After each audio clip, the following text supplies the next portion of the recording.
digest. From lane to the new shining ground, echo chants where the legends are found. Heroes carved in the heart of time, we march on through grit and grime. Oh Tottenham, Tottenham till I die. Raise the banner, let it fly. Through the rain, through the fire, this is my club, my only desire.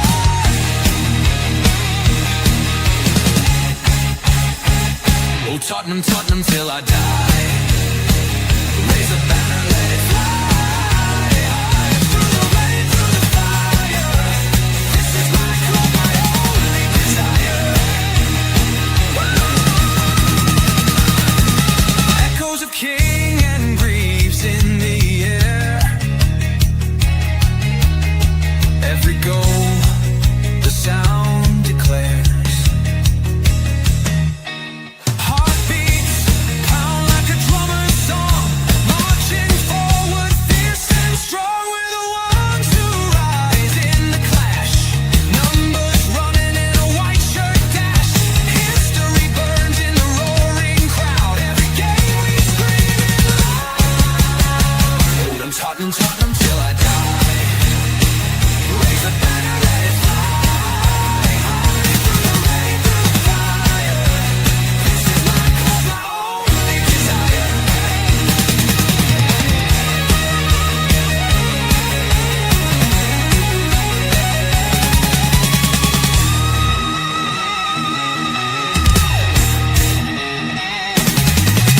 We're the ones who rise in the clash.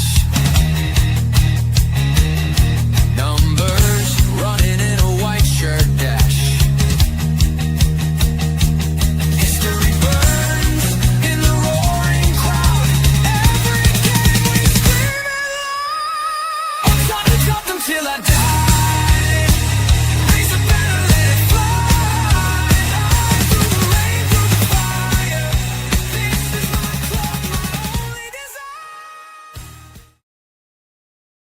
Big up, guys, and welcome to THFC Till I Die, home of Tottenham past, present, and a nightmare under Thomas Frank after last night's performance. I'm telling you, it was like watching Nightmare on Elm Street, Nightmare in Monaco. That was the rise and fall of it.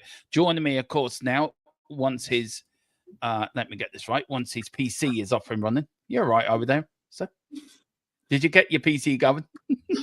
Yeah, I need to run something on it. It's getting slower and slower to start up every day, lad.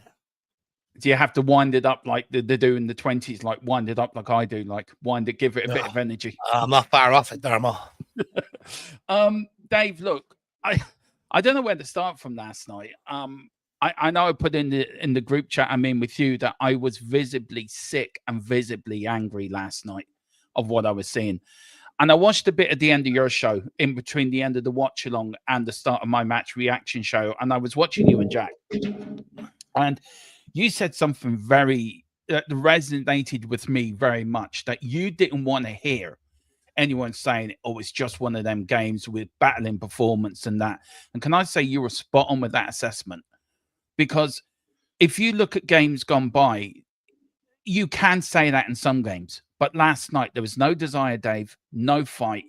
And I think that's what angered me the most, was there was no desire of fight in that shirt. You and me, I'm nearly 50. You're in the prime of your life, right? We will bust a gut for that lily white shirt with the cockerel. Last night was none of that, was there? So it's worrying. I think it could come across as looking like a lack of fight, but I honestly think it was the tactics we employed yesterday. I think Thomas Frank went out there and set up for a draw. I believe he thinks it's a good result. Yeah, if he was managing Brentford, it would be, but he's managing Tottenham Hotspur. And for me, I think, it's for instance, we go, there's no fight, but the way he's asking them to set up out of possession, he's asking them to set up in a mid block. But all you see now is teams, they're just passing it across the back line, into midfield, out wide, and they're in. And that's all that's happening. Like, Yeah. Richarlison is sitting as deep as Bergvall. So even if we do get a hold of the ball and look to clear it, we have no out ball, which means they're taking it and coming straight back at us yet again. Out of possession, there is no plan. Like, I'm okay with a mid-block, but surely the idea of a mid-block is the guy that's closest to the ball goes and puts pressure on it, and then if he moves that on, he drops back in, the next guy closest to the ball goes out and puts pressure. But we're not seeing that. And for me, that's a tactical instruction, Dermo, which makes it look like there's no fight, because we could sit here and go, Richarlison didn't run yesterday. But under Ange Postecoglou, he ran the legs off himself pressing. So for me, that comes down to tactical instruction and the way we set up. Look, I get it. I think Thomas Frank is not immune from criticism. I think he deserves criticism last night. But Dave, some of them players we will get into it. We're going to talk a little bit as well, Dave, about the Premier League and the whole. Jeremy O'Hara's come out and said it's the worst Premier League season he's seen, and that the way the Premier League is actually suiting Arsenal to win the league. So I'd love your thoughts on that. And also, we might tip in a little bit into. We don't have to talk about Ireland today, so you're all right. You're safe from that. You're safe from that conversation. Thank God. We might tip in also to. I was watching Real Tottenham TV last night, and Himothy was on saying that Daniel Levy was pushed out. So I want to talk a little bit on that and get your views on it. Do you think he was pushed out? And I don't trust Enoch, and I don't want to know where your stance on that, Dave. We've got a lot to get through. So, guys, let's please get over to Dave and Jack's channel. Hit the subscription on there for them lads. Get them up there and do it the same as us. Look, I only joke saying I want to be the #1 Spurs channel. We all know Dave's king of the hill here in Ireland, but I want to be #2 behind him. So him and me make a united front that we dominate the Irish Tottenham fan base in this country. So do hit a subscribe and like into. Let's see who is in. Big up to Spurs T-Rex. I love that name. I really do. With the old Tottenham shirt there from the back in the day. It becomes new YouTuber. Thank you so much, sir. Big up to Rhino. Rhino, we might get you on a podcast with me and Dave. That should be interesting. I did enjoy being on the fan show with you the other night. Nearly fell off my chair a few times. I think Dave was shocked. I've never seen you as shocked, Dave, to be fair. Do you want to say anything to Rhino? But he is a good lad, and he's a good lad. No, I like Rhino. He's a good soul. Yeah, he is. He's got a big heart. He really does. Big up to Joe Blogs, Evening and Dave. Big up to you, Joe. Big up to Matt Chapman as well. Big up to you, Matt. Great to see you back. He says, big up both. Big up to you, Matt. Big up to the legend that is Wayne Bonner. He says, good afternoon, Dermot and Dave. All in the chat. Hope you're all well. I have to get my inner Good Morning Vietnam voice for that. I have to do, which is a Robbie Williams film. Brilliant film. I have to watch it again soon. Big up, Joe. That game was terrible to watch. I didn't see you watch long, Dave. Did you still want for a fag anytime during it? Anytime that you did once? Look, it was a tough watch, wasn't it, yesterday? I mean, let's be brutally honest with you. It was a tough watch. Yeah. Look, I think Frank got his team selection wrong from the start. I think not playing Simons, and look, don't get me wrong, Simons didn't cover himself in glory when he came off the bench last night, but we've got a massive problem with creativity, and one of the guys that we brought in for 60-odd million to solve that problem, he doesn't quite know what to do with him. And I question, did he actually want him in the first place? Is this a player that Frank really wanted? Because when you look at it, he's played him off the left, played him through the middle. I don't think he really knows where to use him. If Frank really wanted him, he would have dropped him straight into his system and kept him there regardless. And the fact that he's in and out of the lineup as well suggests to me how much did Frank really want this guy and how much does he know what to do with him. Also, the other big one is not playing Papa Matsar from the off. I'm getting absolutely fed up with it. You know what Thomas Frank needs to realize? Okay, we're not a great creative team. But then we'll go back to what worked. What worked was when Papa Matsar was in that number 10. Okay, he's not your traditional number 10, but he pressed higher up the pitch. We turned ball over higher up the pitch. Since he's come out of the team, we keep dropping deeper, deeper, and deeper, and deeper. And what he done effectively by turning the ball higher up the pitch, when he turned it over, then it meant we had one pass and we were in, rather than trying to beat 3, 4, 5, 6 players all the time with how low we're setting up and stuff like that. And also, Papa Matsar, up until about the first 5, 6 games of the season, including preseason, was involved in nearly every goal that Tottenham Hotspur scored. So why has Frank taken him out of the team? I do not understand. I understand that maybe he wanted to try and give Simons a run in there, and maybe he took him out to accommodate Simons. But he's not even accommodating Simons anymore. So why not put Papa Matasar back in there? For me, I think he's got that. I think he's got the team selection wrong from the off. I think, and it's not the first time I've accused this of Thomas Frank, and it's not the first time I flagged that, and it's come back to bite us, to be honest with you. Yeah. I also think the way we went out there and set up yesterday was atrocious. Out of possession, we were very passive, just sit in, low block, this, that, and the other. And Monaco had their way with us. If it wasn't for Vicario, a player that everybody wanted to sell, by the way, I know, we wouldn't have came out with a result last night. And then on another night, we could have very easily been humiliated. And then in possession, there's no identity. It doesn't look like there's any game plan. These are all things that fans were excited about with Thomas Frank coming in, but he hasn't shown any of it. Changing up formations to suit the opposition, haven't seen any of that. Changing things up mid-game is something that we were told he would bring. Haven't seen that. I have so many questions about what I'm seeing. However, I will caveat, there are little things that Frank could be doing to help himself out a bit more.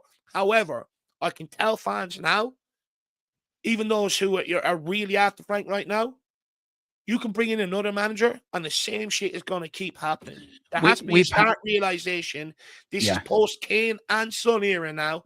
Yeah. And this is how bleak it looks. There is nothing any manager can do when you don't have a guy that can win you games or create as consistently as them two were. And this is the start reality of now. So it doesn't matter what manager you bring in, the same shit will keep happening when you don't have people that can win you games of football or put the ball in the back net.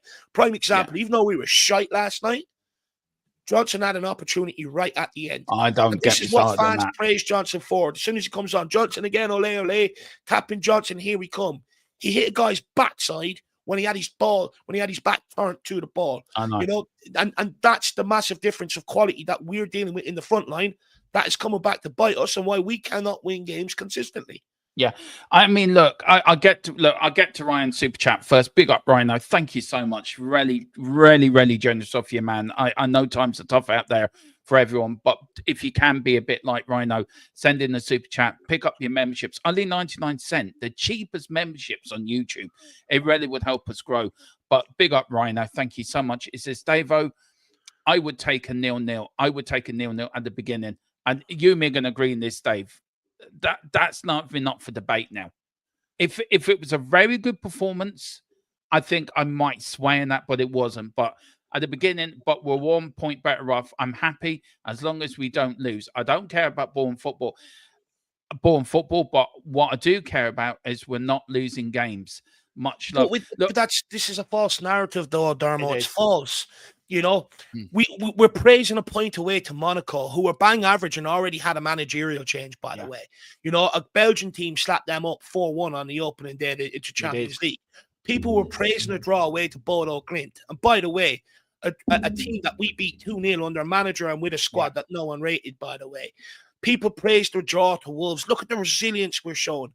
And people are going, but we're not losing. Anytime we've come up against a team that are mildly better than us, we've lost. Bournemouth, we've lost. Aston Villa, we've lost. So, I mean, it's a false narrative that is being painted here.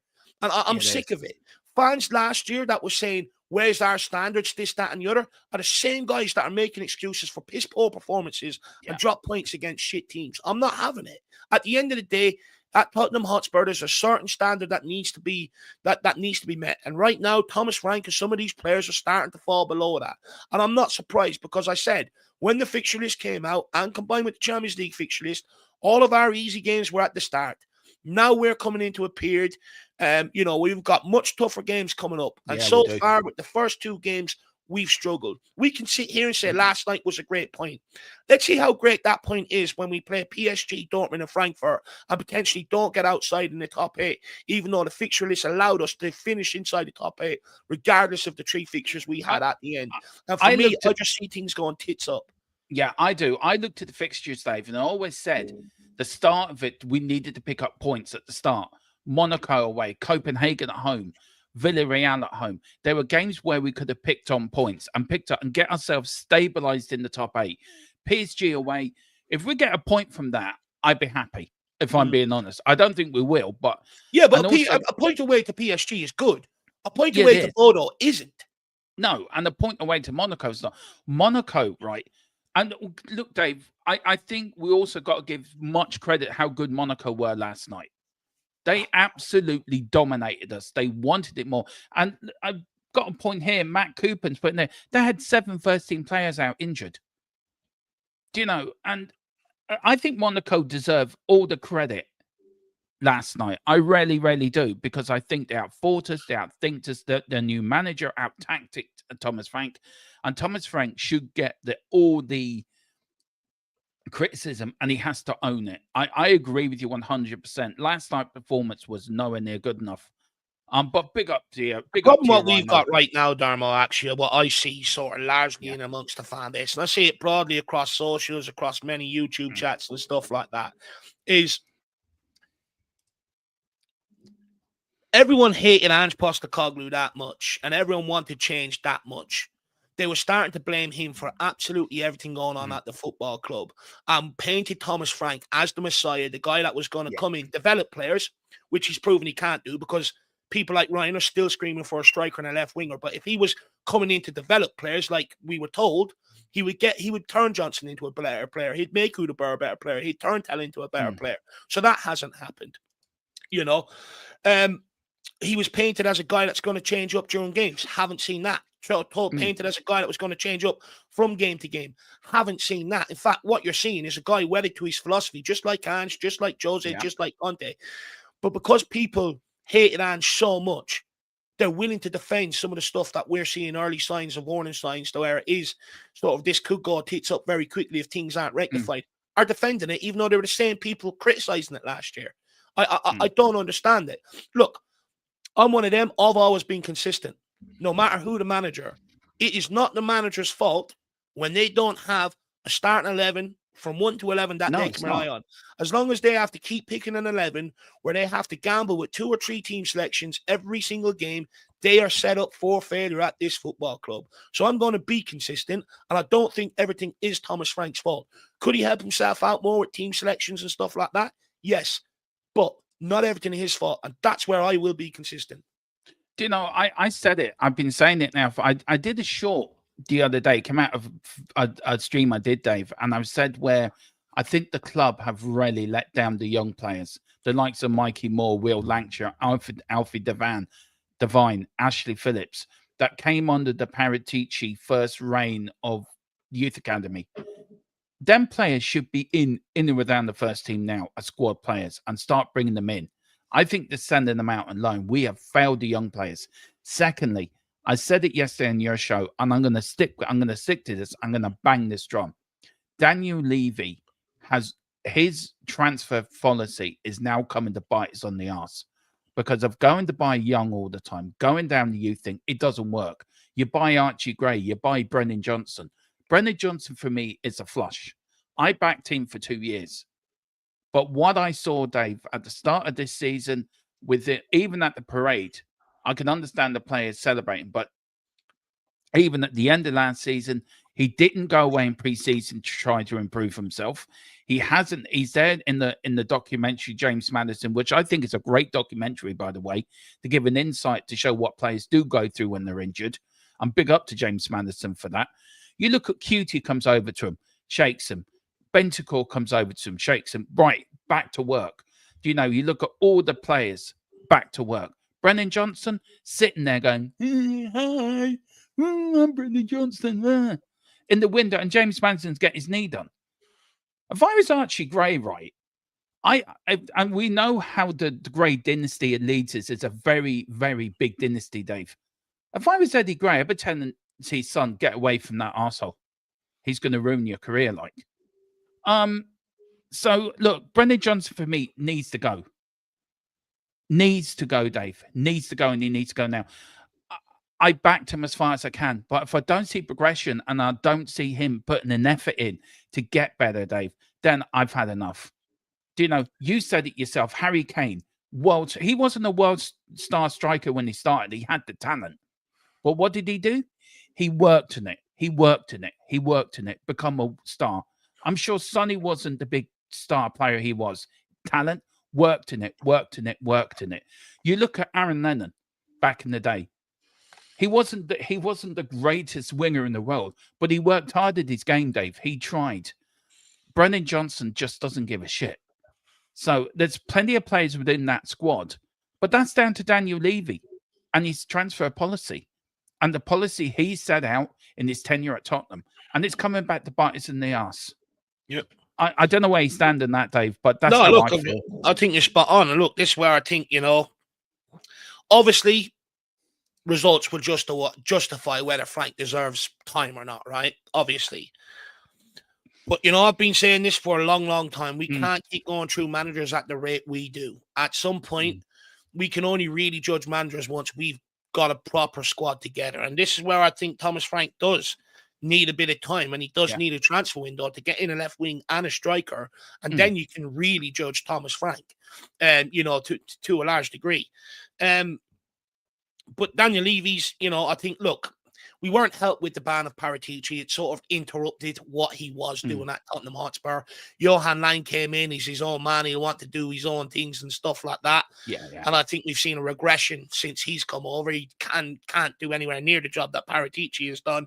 And I'm glad that he's back. And hopefully he can finish off what he started in that regard. But of course, the likes of, the fact that we're still short is, of course, an indictment of our transfer policies in seasons gone by.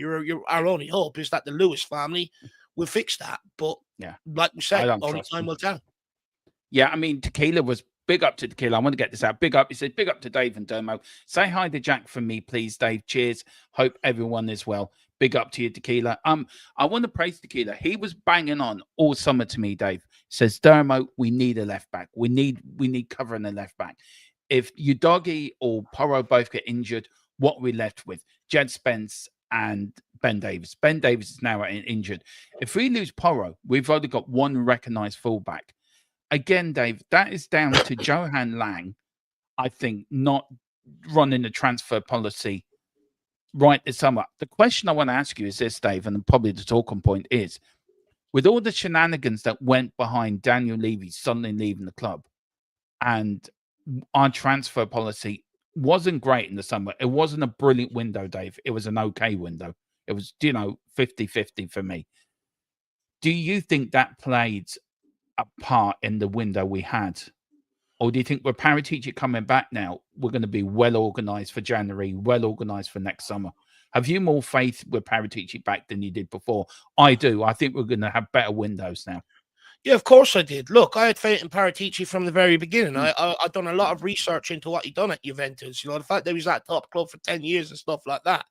And me and Jack were two of the ones that were calling him the Don Paratici. Now, everyone that's watched us for a long time knows how much we got ridiculed for that opinion. Yeah, you did. But them same people who ridiculed us are the same ones that are baying for Paratici to come back in here and fix this mess.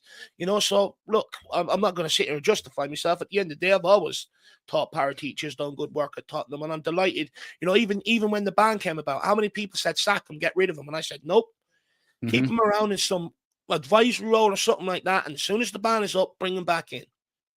So I'm not going to sit here and justify my opinion on it when I've been right on it all along. Look, I loved it when you called them the Don, and you did get relegated. And I think it was so wrong you got relegated for it as well, Dave. Because it's if you look at the Juventus documentary on Amazon, the do you know the one they did for Tottenham? He's in that, and the work he does is really impressive. He's a very good sporting director, very good foot. He's got his contacts, Dave. He knows where to go. Just very quickly on Daniel Levy and what I was saying to you, to start the show about him being forced out and Thomas Frank sort of being his pick. I said this to Tequila last night. How long did the Lewis family give Thomas Frank? Because it wasn't their manager. If things start spiraling out of control, how faithful are they going to be to Thomas Frank? I don't think they're going to be faithful to him at all. I really don't. And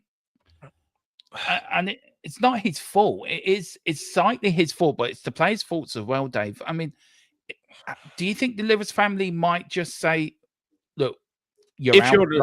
No, if you're the Lewis family, why would you take that gamble? No, that's true. Right, I That's think true. they see. Look, Thomas Frank won't get us relegated, right? You know, No. he'll turn us, he'll make us a sort of a mid-table team, maybe just sneak inside the top 10. You know, that's our hopes, right? But he's not going to get us relegated. So even if he wasn't there, man, which you would hope they were involved in the decision making in some way. But even if he wasn't there, man, it makes no sense to sack him this season. It makes sense for them to sort of keep him in and then look at it in the summer, change then or change towards the end of the season, and then start getting the players in nice and early in the summer. That's when, if I was in charge, if I was a member of the Lewis family right now, that's what I would do. I think changing now, you're only setting up the guy you really want, if that's the case, what they want to do, for failure. Because it doesn't matter who they bring in. If you don't have a Harry Kane quality striker who's going to put the ball in the back of the net. And by the way, when people were saying we should have sold him, I highlighted the amount of winners that the guy put on and the amount of points he put on the board from winning goals. No one wanted to hear it. You know, same with Sonny. And the reality is, until we fix the striker and left wing position, every manager is going to come in and fail. And Postecoglou suffered from the same fate, not having clinical guys in the forward line. You know, and I think what we're seeing is two managers, two different styles, two different philosophies, two different ways on the way they view football. But we have the same problems. If we cannot score enough goals or create enough opportunities to be able to score the goals to go and win games of football consistently. And that there speaks to a problem in your forward line. Yeah, I mean, that problem's been going on for a few years now, Dave. It's not a new problem. It's a recurring problem. Look, on Harry Kane, right, I agree with you. I heard you saying the other day, Dave, that we should have kept him and run the risk of trying to get to sign a new contract, right? I understand. But the reason why I said that, most importantly, is because I didn't want to give the club the 100 million because I knew they wouldn't spend it, right? I said that at the time. We spent over 200 million on this forward line, and it's still nowhere near the required standard. So again, look, I know Tequila says no one on this channel wanted Kane sold, Dave. I can tell you that, Dave, my man.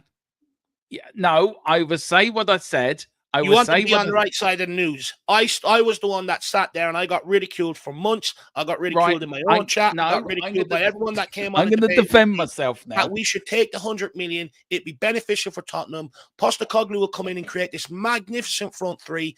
Everyone's going to contribute with the goals, etc. I was the only one that sat there and said, I don't care what is on offer. What he offers to the starting 11 and what he offers to Tottenham Hotspur is more valuable than any money. I was the only one out there. Everyone else wanted to cash in. The evidence is out there. I'm going to say you're right, but I'm going to defend myself. This is a democracy. Me and Dave have this run. I loved having this argument. I mean, look, people can say what they want. I'm not that petty, but if people want to go back and watch at the time when it actually happened, you will see what I'm saying. Yeah, look, I agree. What you're saying is right, Dave. I think my point at the time, right, was I agree with you. We should have kept Harry Kane, but the problem was me. I didn't want to run the risk for him going somewhere for nothing in January if it didn't work out right in under the first season under Ange. So what do? Do you? I said at the time I would take the money, but reinvest it in a better front three. We didn't invest it in a better front three, Dave. So I agree with you 100% what you're saying, but I also went down the path of, look, what do you do? Do we want another So Campbell point in the game where he goes for nothing? You're looking at a world-class player that had money there. It nearly cost us relegation last season. It did nearly cost us relegation. You're right. The first season it didn't. The second season it did. I think we got away with it within the first season. The second season did. Now, you can say Harry Kane wanted to leave. You can say that was probably a reason that he wanted to go to Bayern Munich. We could have won the money, yes. But I think the main problem, Dave, I think if you knock off everything, all the noise around it, the main problem was we didn't spend the money right, Dave. We didn't get the right. No. This is where I get frustrated. Everyone knew we weren't going to spend the money right. Look at the history of Levy at the football club and how much he's mismanaged money, how much it's been spent on crap. The fact that everyone was saying we're going to get this guy and that guy based on what evidence over the years, and that's what I tried to point out. It's based off fantasy. It's based off your mind. If you go on evidence and the way we've acted, we were never going to spend it on a player to replace him. And I tried to warn people. So would you have run the risk then of keeping him there and possibly letting him go for free in January for him to sign for someone else? If he said to you, right, Dave, if you're Daniel Levy, right, and I'm Harry Kane, right, Daniel, I would stay for the season. Prove to me I need to and sign a new contract. But his agent's in his ear telling him, right, if you wait till January, you get more money and you get a bigger signing on fee, blah, blah, blah, blah. What do you do as a chairman to keep your star player? What do you do? How do you convince a star player who wants to leave, who wants to go on to win trophies? He knows he's not going to win any at Tottenham. He wants to go somewhere else to win trophies. What do you do as a chairman to keep him? Because I don't think Daniel did enough to keep him. I don't think Ange did enough to keep him. Well, I said this at the time. I said this at the time when the whole Man City debacle came around. Start showing ambition in transfer window. Start meeting what he wants to achieve. At the end of the day, that was never going to happen under Daniel Levy. You know that. That was never going to happen. How many transfer windows, Dave, have we been adventurous in? Yeah. That's a fair point. But then why didn't you apply the same logic when it came to taking 100 million for Harry Kane?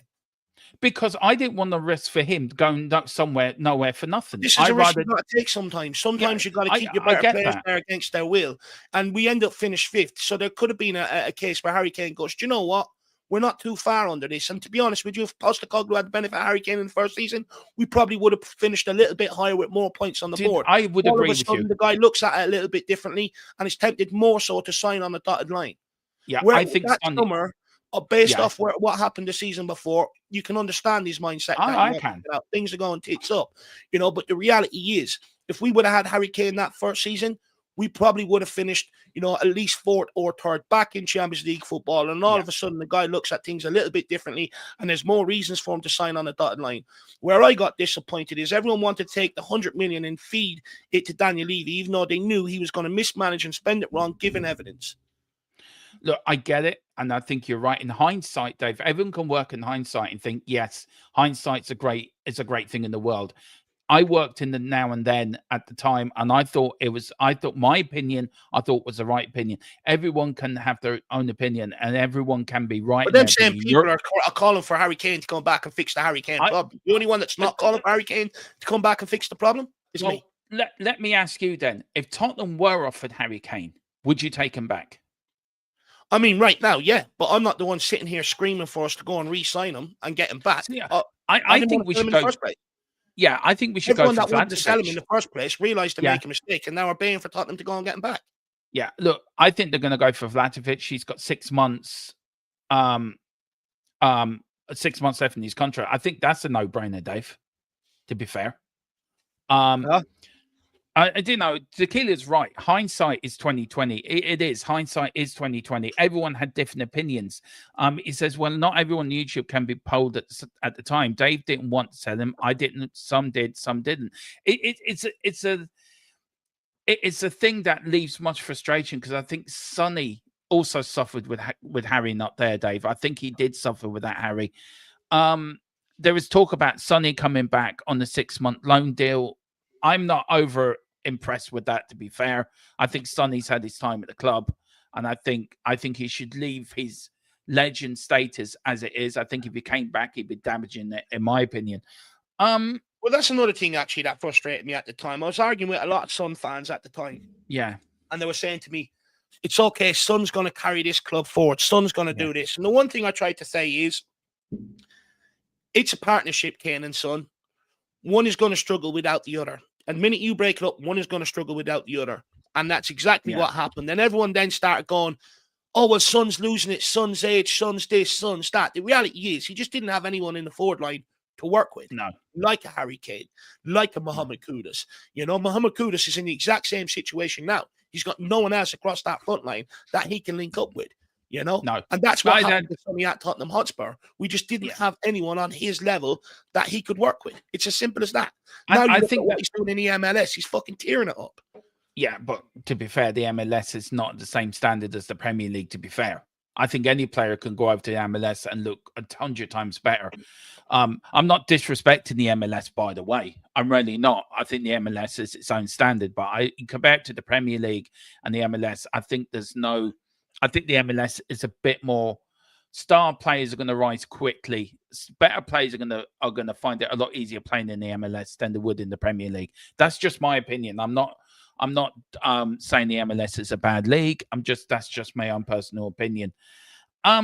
Dave, yesterday's draw, right? There was one person that came out with it, I think, with a huge amount of credit.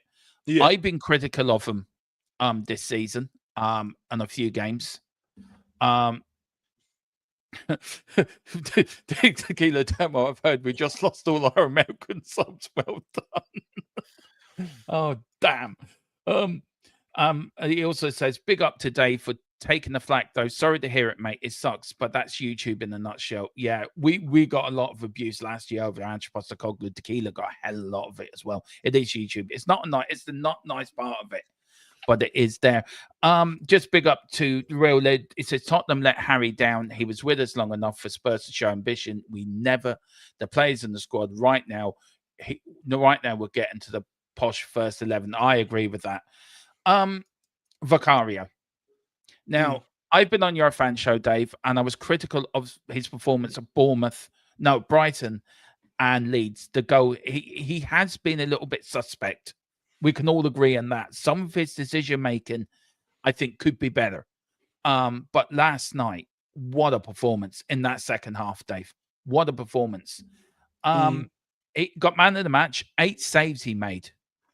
But then he comes out with this in the after-game interview. It says, there are periods in the season, and it's not always easy. We play every 3 games, and the level we want always to be high as you can, but sometimes we cannot hit the best levels. We will work on it, but we know what we could be our level, and today, it, of course, was not top. We will work on it, assess it, and we will go again on Sunday. I don't want to hear it. The players haven't been at that level for over 2 years. That's the question I was going to ask. Things like that really grate me, really piss me off, because you can't really blame him, Dave. His job is to stop goals going in the net. So I think in my play ratings, I give him 8 because I thought just for the saves alone. But do you think he came out with that afterwards, Dave? And I was watching, I was thinking, what the fuck? Why not air that in the dressing room? Then I saw you rant on this. I did enjoy it when you said when you're watching Thomas Frank coming out with a banana, eating a banana coming out. I mean, you said rightly so. What are they doing in that dressing room? They must have went in there, Dave, thinking 0-0. We've done a good job. Brilliant. Now brilliant. We've got to put. You and me are sitting there pulling our hair out, thinking, what the fuck, like? Do you think Vicario should be praised for his performance last night? I think he should. And also on top of that, I think, does he show leadership? Does he need to show more leadership in games, in shouting and being more vocal with players when they're not pulling their weight? I think he has to. To be honest with you, I think Vicario is one of the most vocal players in the squad. Anytime I've been at games or anytime the camera's panning to him watching games over the TV, he's always screaming and shouting at people. Yeah. Look, when it comes to Vicario, I think the criticism has been fair over the last few weeks. Yeah. Look, he made an error against Brighton. That shot outside the box, he could have saved. He made an error in the game after that. What was Leeds. it? He made an error in the Leeds game. He made an error in the Wolves game. He made an error in the Bodo game for their second goal when he balls passed back from to clear. He just looped it 60 yards up in the air. He made an error in the Aston Villa game for the first goal, or even both goals. You look at his positioning, he's too far over one side of the goal. I slightly disagree with you on that, Dave, on the Villa game. I agree with him, but the Villa game, I think I don't know if you agree with me. I think the first one, Dave, was where I thought Bentancur and Van der Ven could have closed down of course. Rodgers a lot more. No, of course. Look, Bentancur, I pulled him out for it straight away. I'm like, why is he standing there? Why is he not going out and engaging on the shot? Of course. But Vicario's positioning was off for both goals. If you go back and look at them, he's too far over one side. I will do. For both goals. Look, reality is both of them are good strikes. Even if he was in a better position, maybe they would have went in. But off the back of previous errors, it's leaving them open for scrutiny. It's leaving them open for the criticism. Yeah. Now, last night, he was absolutely superb. But last night, the reason why he was superb is because he was being tested as regularly as he was under Ange Postecoglou in the same way he was. He wasn't facing efforts from outside the box. He was facing a lot of one-on-ones last night. And that's something that he was being shown to be absolutely unbelievable. And in that regard, he's one of the best one-on-one goalkeepers in world football. But under Thomas Frank, and if people went back and checked the stats last year, Flecken faced the most shots from outside the box and made the most saves from outside the box than any other goalkeeper in the Premier League, which shows the way Thomas Frank sets up his defence. You leave teams to a lot of shots from outside the box. And Vicario has struggled. He struggled in pre-season from shots outside the box, and he struggled so far this season from shots outside the box. And the reality is, it's a different. He has to use a different skill set now under Frank than what he had to under Ange Postecoglou, and that skill set has come into question. And then when you look at Vicario overall as a goalkeeper, one-on-one, I'd have him in my goals every day of the week. Yeah. If you're facing a team that's putting balls into the box, he doesn't command his area. His distribution isn't great. You know, a lot of times he's misplacing passes, kicking balls widely and stuff like that. And shots from outside the box, which is another facet of your game as a goalkeeper. Again, not great. Sometimes his positioning is called into question. So when you look at him as a goalkeeper overall, there is a lot of flaws in his game. And although he deserves a lot of praise for what he done last night, and hopefully he can use it as a game to sort of take on, he's nowhere near out of the woods yet. Because to be honest with you, I feel a similar situation to Arsenal when they had Ramsdale. Everyone looked at it and goes, but he's a decent goalkeeper. Why are they changing? But when they brought in Raya, they leveled up. He's not only a good shot stopper from close range, he comes out and commands his area and catches ball. He's good from long range and stuff like that. You know, all around, he's just a more reliable goalkeeper. And it's helped catapult Arsenal into a much more difficult team to sort of beat in general. They keep a hell of a lot more clean sheets and stuff like that. And I feel like that conversation is coming around for Vicario in the summer. And I think it's fair. Look, I'm a big fan. I like Vicario. I like him in general. But, you know, at the end of the day, I want what's best for this football club. And I'm not attracted to personalities. I judge them on what they do on the football field. And he's cost us as many points as other players have over the last couple of seasons. Yeah, when it comes agree. to what he had to say there, I mean, I don't want to hear it. At the end of the day, the players are responsible for the levels that they're at. Now, I take into account playing every 3 days. At some point, you are not going to have the energy midweek that you had on the weekend. I take that into account. So maybe you do have to be, you know, maybe a little wee bit more pragmatic, because the reality is we don't really have the squad depth to be able to change and keep that sort of momentum going. So I can understand that to a certain degree. However, to come out with words like that when they haven't really been at a certain level for nearly well over 2 years now, I mean, I don't want to hear it, because at the end of the day, them players are the only ones that can make sure they're at them levels. And it's down to yourself to get up to them levels, isn't it, Dave? You have to push yourself to it. You can have all the Keeler said to me last night, can you coach heart and determination to players? You can't, because that comes from within. That comes from you. That comes when you pull on a shirt, our shirt. This is not their shirt, Dave. We've loaned them that shirt. This is our club. And if they can't even put in a decent performance to show they're worthy wearing this shirt, then they shouldn't be wearing it. I'm questioning also Thomas Frank of the games he's watching. He's coming out with stuff in the press conference. I mean, this was the second part of the press conference, Dave. I don't know what he was watching, but I'm going to read it out anyway, and I'm really questioning it. It was a game that was relatively even. In what way was it even? Because it wasn't even. About 5 saves in the first half. In the first half, but then in the second half, Monaco were better than us. We didn't perform. We didn't have the performance we want. I think we lacked a bit of intensity overall. I think they lacked a hell of a lot of intensity, especially in the second half. They didn't have any in the first half either. And that combined with a day where too many players didn't hit a good enough level. You know, as you say, Thomas Frank doesn't deserve all the credit. Dave, and you're right. I think his tactics were wrong. I think also his squad he picked plays were wrong. Look, this was my predicted lineup. This is what I went with. And I changed the formation slightly as well.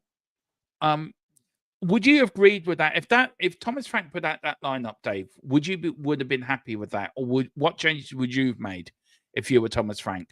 It wasn't the lineup that went out. This is only my predicted lineup. But if that went out, if that was the team that went out, would you have been happier with the team that he did put out? Look, I think I would have picked majority of that myself. Look, of course, Stanzo was forced with injury. Spence is forced with injury, right? But the big one for me is Lucas Bergvall. Look, I get it. And I'm a big fan of the kid, by the way. A really big fan of the kid. You know, and people think I'm not. I really like what I see with Bergvall. You know, I was one of the first ones to start praising him and stuff like that. But what I'm not going to do is overlook his flaws. I'm going to be fair and I'm going to be consistent. look, Lucas Bergvall, had a really decent campaign overall last season. He's one of the ones that sort of showed a lot of energy on the pitch when others didn't. However, I'm not being funny, but, for instance, last night, he was playing in that cam role, right? Done no pressing out of possession. And in possession, every time he touched the ball, he lost it. Now, the two crucial things are twice he dropped deep to get that ball, twice he lost it, and twice it nearly ended up in the back of our own net. It was him that lost that ball for the Brighton second goal in an area where he shouldn't have lost it because he's trying to play in an area he shouldn't, and that's also repetitive of last season. You go back to games against Wolves, Newcastle, Liverpool, teams like that where he made errors deep, he got the ball taken off him, and he's punished. He is a hot prospect, but he is not good enough to be in the starting lineup week in, week out. A lot of fans have a problem with the Paulinho Bentancur double pivot. I don't. When Bentancur came off last night, we lost the ability to be able to retain possession, keep control of the ball. As soon as he came off, the game just went one way for the rest of that game. It did. And that shows what he actually brings to the team. Bergvall can't bring that in a deeper position. Papa Massar can't bring that in a deeper position. Bentancur is the only one that can. Even Paulinho can't do that in a deeper position. The reality is, when teams come and press us, Bentancur is the only one that can take that ball and move it out into a position where it gives us time to build an attack and get out. When he came off last night, we lost that ability. People put the attacking problems and the inefficiency of the attackers on Bentancur. We are scapegoating him like many fans done to Højbjerg at the time. And by the way, many fans wanted Højbjerg sold. And what were they screaming for the next 6 transfer windows after that? A CDM. Work that one out. So for me, Bentancur is not the problem. The problem is the forward line. Simons hasn't come in and produced what the large fanfare thought he would. I was the only one again that said this guy's going to take time to acclimatize. Colin Mawani has been injured since he's got here. Udebur, okay, looks bright, but there's no quality off the back of it. He doesn't assist. He doesn't get regular shots off on goals. Everything that he does in and around the box is rash. The final decision making is poor. Brennan Johnson hasn't kicked on undeveloped like many people thought he would. Richarlison wouldn't trap a bag of cement. The reality is the problem is the forward line. They're not creative enough when they get the ball, and they don't get, and a lot of our moves don't end up with shots on goal. And people are now making that a Bentancur problem, and they're just looking for a reason to put it back on the CDM. He's not progressive enough. I'm sorry, Bentancur sprayed a 60-yard ball out to Udebur last night, and the fucker couldn't get it under control. Is that Bentancur's fault or Udebur's fault? Look, I don't think it's a Udebur front. I really don't. I just think it's a poor front line. Look, on about Højbjerg, Dave, I was one of the ones who didn't want Højbjerg to go because I thought he could still bring something to this team. You know how much of a fan I was of Højbjerg, and I do blame Ange Postecoglou for not making him want to stay, not giving him the right options. Look, you will be. We could have done with him last season with that injury crisis we had, Dave. And we wouldn't have to go out and buy Paulinho if we had Højbjerg there. Him and Bentancur did work well together. They had the connection. Højbjerg could also spray passes around like there was no tomorrow. We always said he had a great passing range in him. Look, I just think the players we've got now, you look at our front three and it's dismal. You look at Richarlison, I agree with you. Couldn't trap a bag of cement. You're absolutely spot on with that. Xavi Simons needs to do a hell of a lot more. He does need time, but I think time's running out from what that excuse is running out.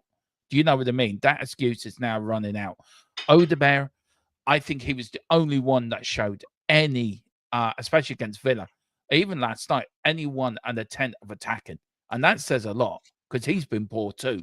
Kudos looked off the pace last night as well. But you know what, Dermot, though? The thing is, and this is the problem, every time Kudos touches the ball, there's 3-4 players around him. You go and look last night. Every time he got that ball, he was double marked and triple marked. Yeah. And the reason why teams are doing it is because they know if they stop Kudos, no one else is creating. Everyone's praising Udebur for getting on the ball and running at players into space. But he's been afforded the space. You watched last night. Anytime he got the ball, they went one-on-one with him with the fullback because they knew if he once it comes to putting in a cross or getting a shot off on goal, he wouldn't produce anything. And that's exactly what panned out last night. And now you're seeing people go after Mohamed Kudos. Oh, he's this, he's that. He's been double marked. All we've done, and it was the same last season, people blocked up our left-hand side, and they knew once they do that, Tottenham will not score goals today. No. And all we've done is move that problem over. That's all we've done. Look, I like Kudabur. I think there's a talent there. But I'm not going to sit here and pretend that he's developing and he's amazing, because the reality is I seen him rip Man City apart for 45 minutes last season, running at them. But again, once he got into the final third and that extra bit of quality, that end product, that shot, there is none. He looks bright up until the final third. But at the end of the day, a massive part of your job as a winger is that decisive quality in the final third. And he lacks it in spades. And people are going, he looks good. Yeah, because he's left so much space. But the reality is nothing ever comes off it. Mo Kudus is being double marked, and he's still the only one that's still able to put in decent crosses into the box, or at least get a shot on target. No one else can. And that's a huge problem. So I think people need to calm down on the Udibur stuff. I'm a big fan of the guy, but you need to understand when teams are putting all their resources to stop one player and he's left in so much space. I'm not being funny. If Son had that space last night, the ball ends up in the back of the net. Yeah.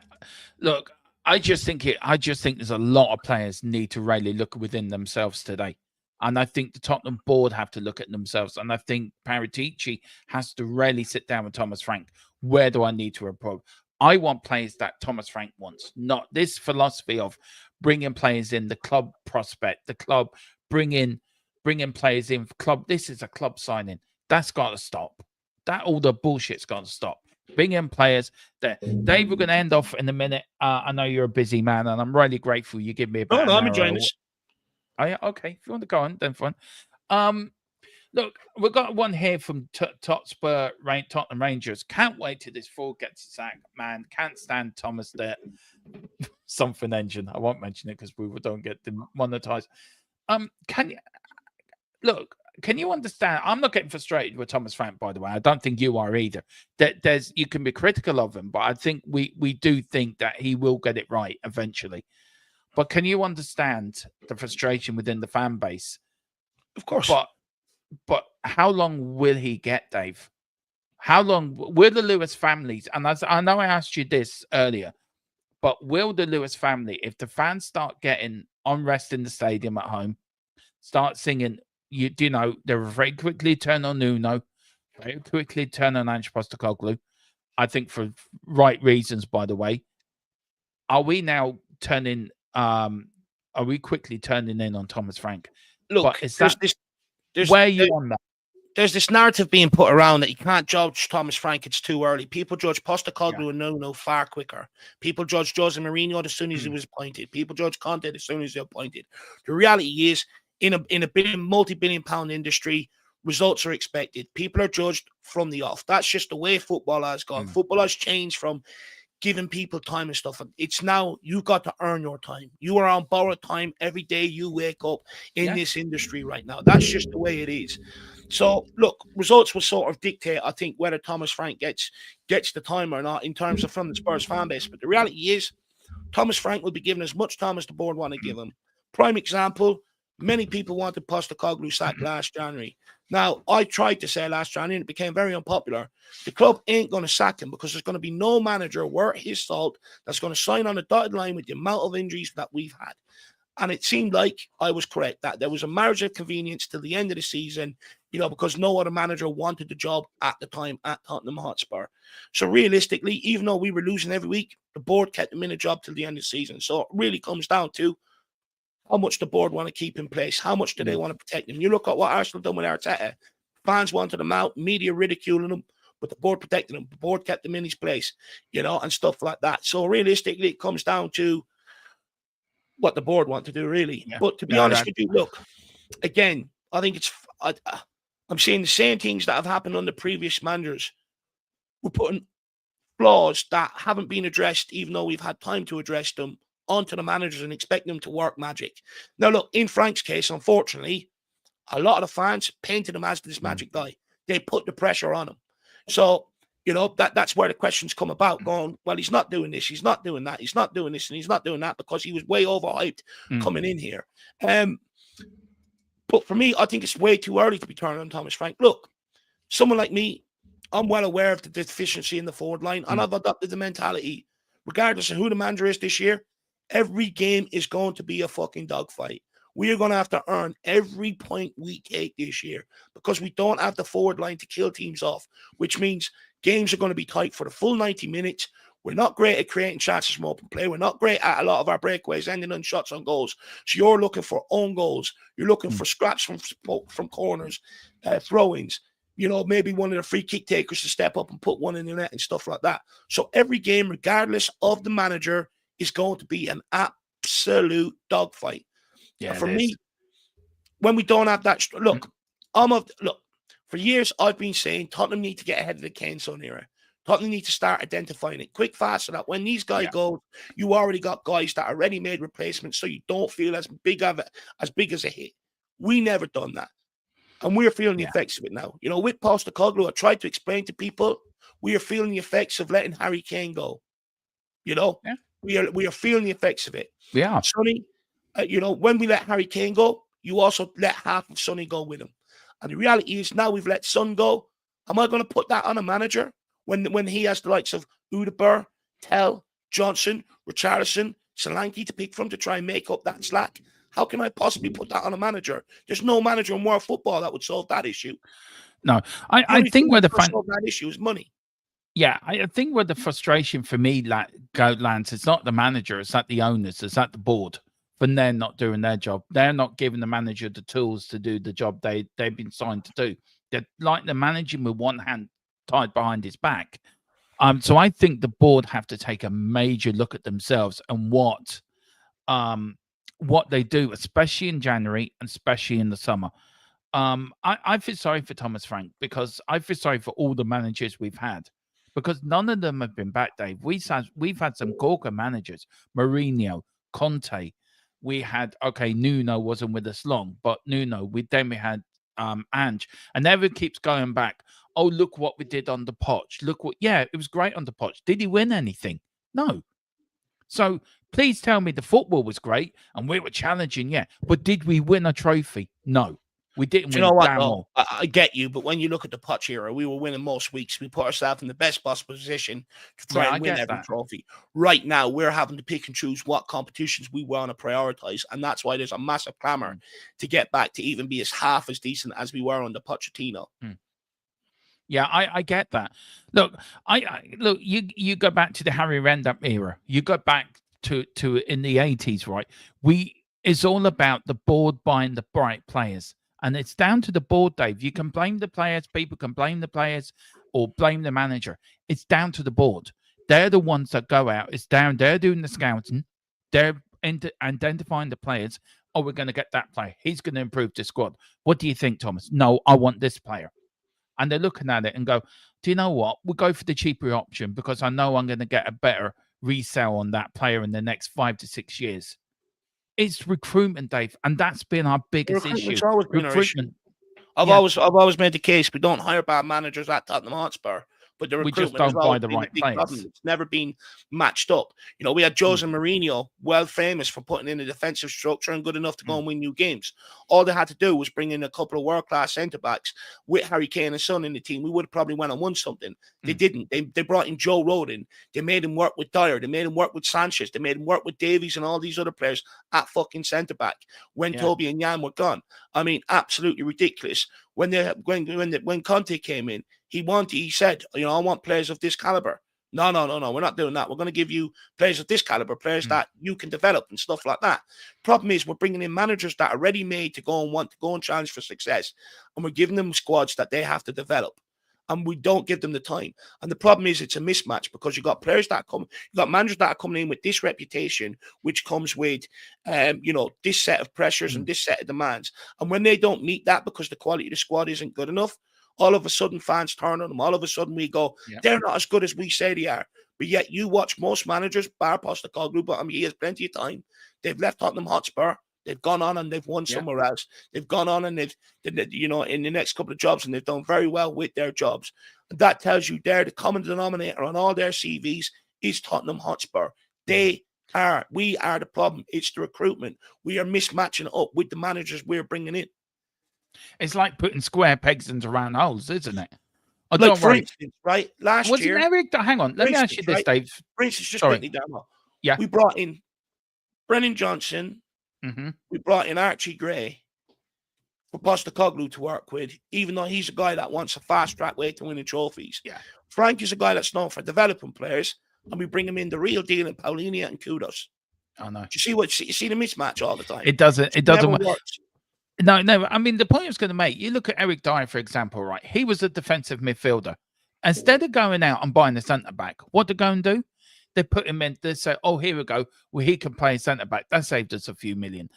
Look, I just want, and this is why I don't trust Enoch, Dave. This is where I don't trust the Lewis family, because everyone was quite rightly putting the finger on Levy. I get it, and I think rightly so. But, and I don't want Levy back, but could the same question be asked? Was it also Enoch? Because they didn't put the money in. How much faith do you have with this new owner, with the Lewis family, with Charlie, with Vivian, with Vinay? Now we've got Paratici back with Lang. The Keeler thinks I'm mates with the new ownership. I am not. He thinks, he says, "Don't let your mate Viv hear that, Dermo." But seriously, Dave, though, if you look at the new ownership, I've got no trust in them. They're going to have to earn my trust. Where are you with it? Because look, respect is never given, respect is always earned, and you earn that through actions, right? So look, I'm not going to sit there and say they got to go. At the end of the day, the communication since Daniel Levy's gone has been much clearer. Their intentions, for the club, in terms of and the way they communicate, it's been much clearer than Daniel Levy. And they've also backed it up by putting in 100 million. So look, at the end of the day, it's hard to judge, but all in all, right now they've made all the right sound bites and stuff like that. But it's easy to do that when the transfer window is closed. Let's see if they're going to back it up when the transfer window is open. Yeah. That's what it comes down to at the end of the day. If you can sit there and you can give lip service all you want about wanting to be successful, how many times did Daniel Levy do that? But never backed it up with his actions in terms of the transfer market. And so let's wait and see what the Lewis family do. At the end of the day, you've got to give them January, you've got to give them summer to show their hand. But at the end of the day, I'm delighted Levy's gone. He was a massive part of the problem. I feel like, from when they bought the club, he grew the club significantly off the field, stadium, or off the field infrastructure, finances, the whole shebang, right? But on the pitch, we were starting to regress. And when they gave him his final opportunity to show what he can do, he resorted back to doing what he'd done when he was buying up all the property around to build the stadium, which is buy young and look to sell them on. And he resorted back to that. He didn't, he couldn't get in players of real quality. And I think the Lewis family also seen an opportunity and says, well, hang on, the amount of money that's in football, the astronomical deals that winners are getting, we want a slice of that pie. We've got absolutely everything in place. All we need to do is put a squad together, and once we start winning, they'll get record-breaking stadium naming rights.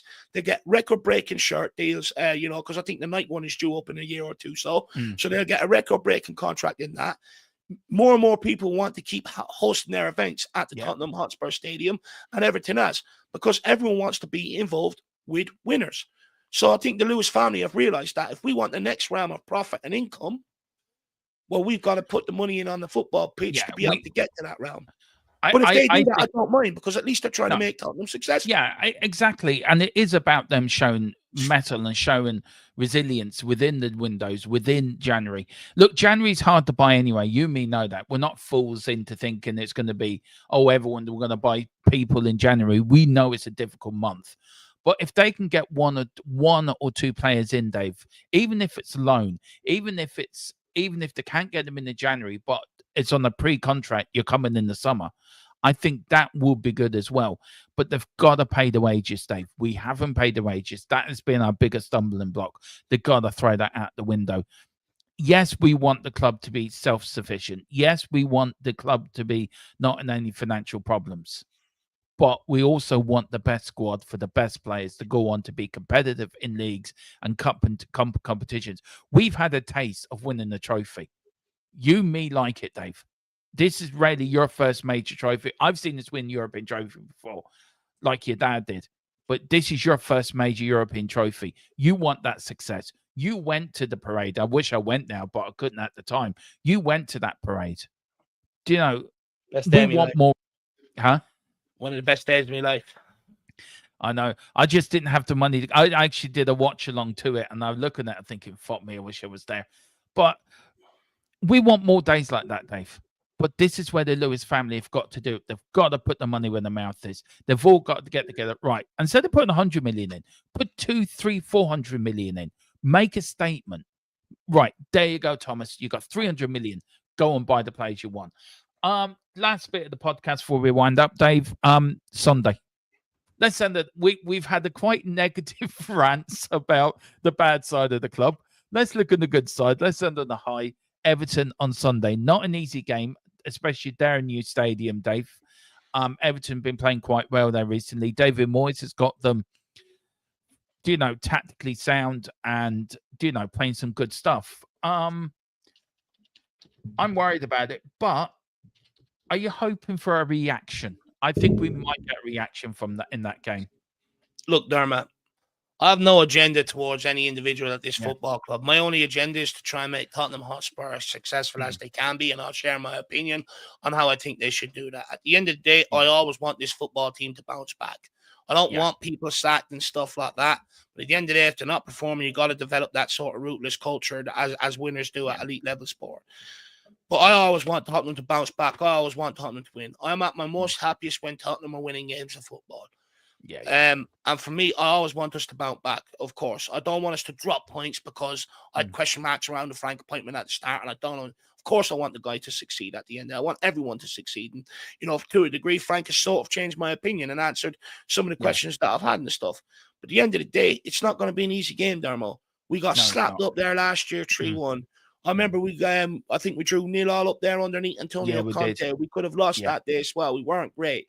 Historically, going to Everton has been a difficult task for Tottenham Hotspur. It is going to be a difficult game. They are hard to beat up there. Moyes has them set up well.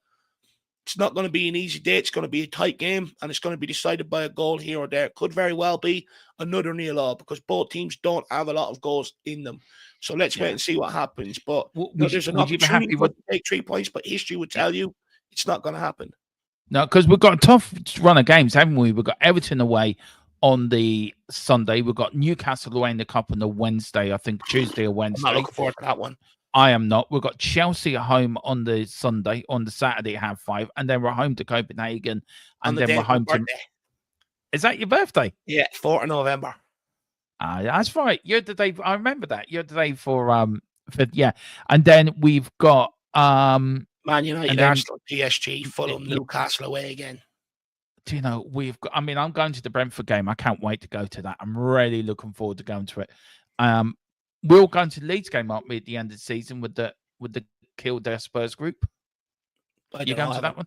I haven't checked in. I don't know. No. But yeah, we've got a tough run of games coming up. Score prediction for Sunday, Dave. What are you going for? I'll hopefully Tottenham 1-0, Dermo. I'm going for a 2-1 win. Spurs. I think we will. I think we're going to beat Newcastle away, by the way, in the Cup. I think we're going to do well in the League Cup. But I'm not looking forward to Chelsea. I'm not looking forward to Man United. And I'm dreading the North London derby. And that's away from home. If we don't play, we're going to get spanked there. You look at them last night, how they dispatched Atletico Madrid last night. Yeah. If we don't turn up there. But look, come on, Dave. Let's keep it positive. Let's keep it up. I know it's hard, but come on. Let's Dermo, I can't exude fake positivity. If it's not positive and I see problems, look, I see problems on the horizon. When you don't have the ability to I get it. Open, get shots on target and stuff like that. I get it. It's a long, arduous season ahead. I'm not going to sit here and promote fake positivity. I'm just not going to do it. It's going to be a season, Dave, where you said it spot on last night. We've got to strap ourselves in. We've got to get ourselves ready. It's going to be a long season. It's going to be a hell of a long season. But look, Dave, another fantastic podcast. Really enjoyed doing this with you, sir. Yeah, I enjoyed it too. We had a lot of discussions, lot of good discussions. Next week, we'll probably do it. What day is it today? Third. We'll probably do it this time next week because we would have had the Newcastle game as well. So we'll have 2 games to look back. But when can people find you, sir? I know you run the greatest channel on YouTube, in my opinion. The mothership to this channel. But where can people find you, sir? Yeah, you can find me over at the Irish Hotspur. You know, we do a lot in around game day. We do predicting lineup. We do pre-match build-up, watch-alongs, post-match reaction, Twitter reacts, all that sort of good stuff. So there's plenty of content over there after last night's game for you to feast your eyes on. Go and have a look. Let me know your thoughts in the comment section below. Yeah. Guys, we've got a member show today at 5, so join me for that My Player Rating show. Yes, Tequila, there is a few ones in there. I was that bad. I went to a 1. Brendan Johnson got a 1, by the way, so there's breaking news for you. And then, of course, tomorrow we've got at 4, we've got another member show. We've got the pre-game thoughts, and then Saturday we've got all the build-up for the Everton game. I'm looking to do a debate on Saturday, guys, with me, Tequila and James, hopefully 3 of us together, talking about the youth policy at Tottenham and have we failed the youngsters, and I think we have. And then Sunday, you've got all your match day stuff, predicted lineup live at 1 o'clock, then the watch along before the whistle, the watch along, and match reaction. And then Monday, it is final score. So join me today. Oh, yeah, sorry, got final score tonight at 8. So join me today with more content tomorrow. I might even have Saturday off yet. I don't know. But Dave, thank you so much. I love doing these Irish Lads Talk Spurs. They're a great laugh to do. Yeah, good. I like the ones he did. I did that for the Tamworth game. I gave everyone a 1 and he loved it. So it's a standard joke. But big up to you guys. Thank you all for watching. Go up to Dave's channel and hit a like, subscribe. Do it here as well. And guys, whatever you do, come on, you Spurs. In Thomas Frank we trust. We never stop. Please, for the love of God, play better on Sunday and make Dave a happy bunny. Come on, you Spurs.